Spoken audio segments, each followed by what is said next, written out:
हाय, आप सभी को मेरा नमस्कार। मैं आशीष कुमार। आज के इस वीडियो में मैं आप लोगों से चर्चा करता हूं कि भारत के बारे में। अक्सर ऐसा कहते हैं कि भारत में आबादी बहुत ज़्यादा है, भारत की पॉपुलेशन बहुत ज़्यादा है, मतलब यहाँ लोग बहुत ज़्यादा हैं। तो आज हम लोग ये समझते हैं कि बहुत ज़्यादा लोग होने का क्या मतलब है। इसे हम लोग एक उदाहरण के थ्रू समझते हैं। मान लेते हैं कि कोई दो घर हैं, एक घर में 10 लोग रहते हैं और एक घर में 5 लोग रहते हैं।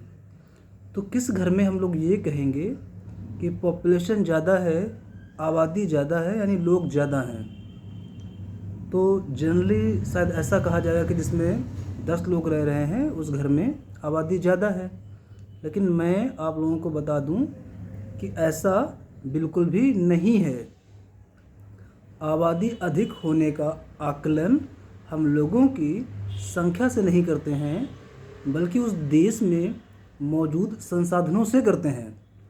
अगर किसी देश में संसाधनों की संख्या कम और लोगों की संख्या ज़्यादा है, संसाधन मतलब वो संसाधन जो लोग अपनी डे टू डे लाइफ में यूज करते हैं, अगर उनकी संख्या कम है और लोगों की संख्या ज़्यादा है, तब हम उस देश को कहते हैं कि वो देश, वो कंट्री ओवर पॉपुलेटेड कंट्री है, मतलब वहाँ जनसंख्या अधिक है।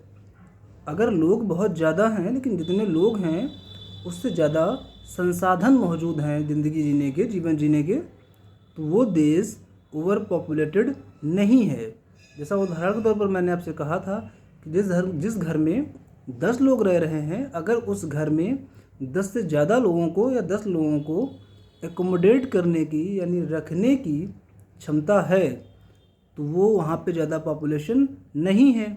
एक दूसरा घर है जहाँ 5 लोग हैं, लेकिन उस घर में 5 लोगों को रखने की क्षमता नहीं है, वो घर केवल 4 लोगों को ही रख सकता है।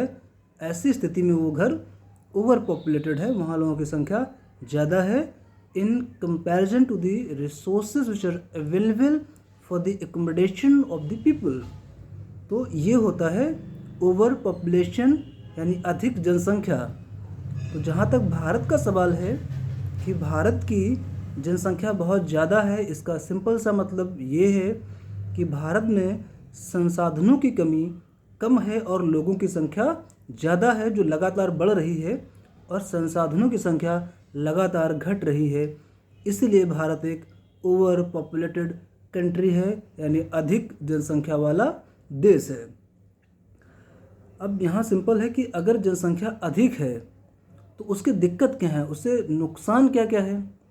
अगर जनसंख्या अधिक होती है तो शिक्षा की समस्या आती है, स्वास्थ्य की समस्या आती है, रोजगार की समस्या आती है जो हम लोग भारत में देख ही रहे हैं, महंगाई की समस्या आती है, सामाजिक सौहार्द खराब होता है, अपराध बढ़ जाता है क्योंकि बेरोजगारी बड़े लेवल पर बढ़ती है तो अपराध भी बढ़ जाता है, ज़मीनों पे कब्जों की संख्या बढ़ जाती है, लोग दूसरों की ज़मीनें कब्जाने लगते हैं, तो लॉ एंड ऑर्डर भी ख़राब होता है, अपराध बढ़ता है, हत्याएँ, लूटपाट, चोरी, ये सारी चीज़ें बढ़ने लगती हैं।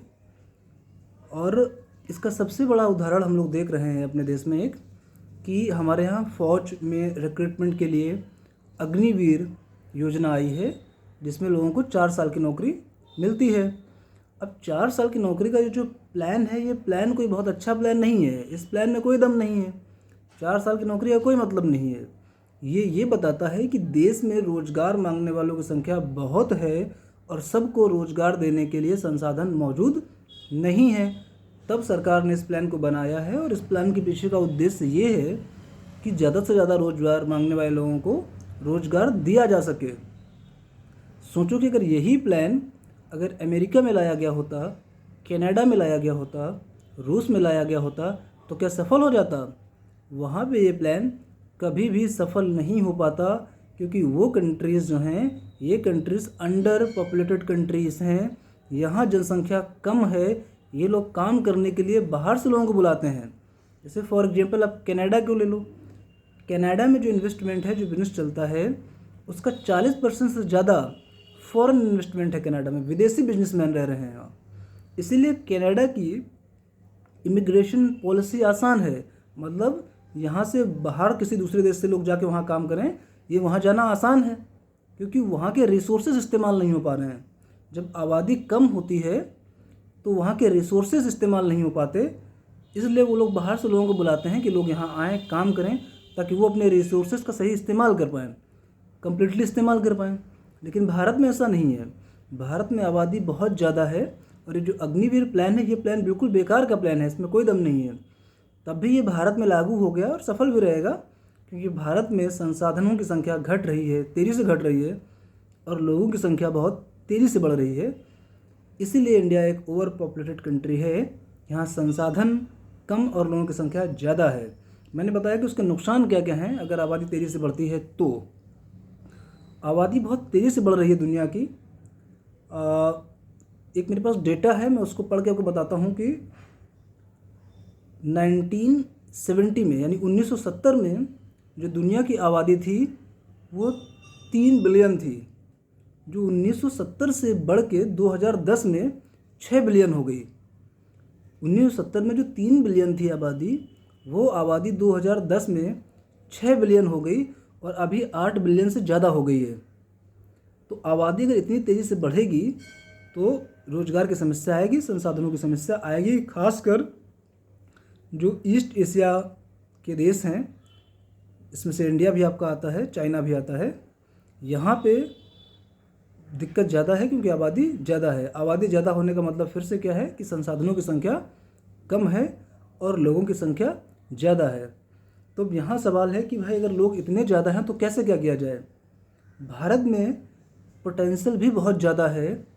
अगर आपके पास क्लियर विजन है तो आप इतने लोगों को एकोमोडेट भी ठीक से कर सकते हैं, सबको ठीक से सेट भी कर सकते हैं, और भारत को खुशहाली के रास्ते में लेके भी जा सकते हैं।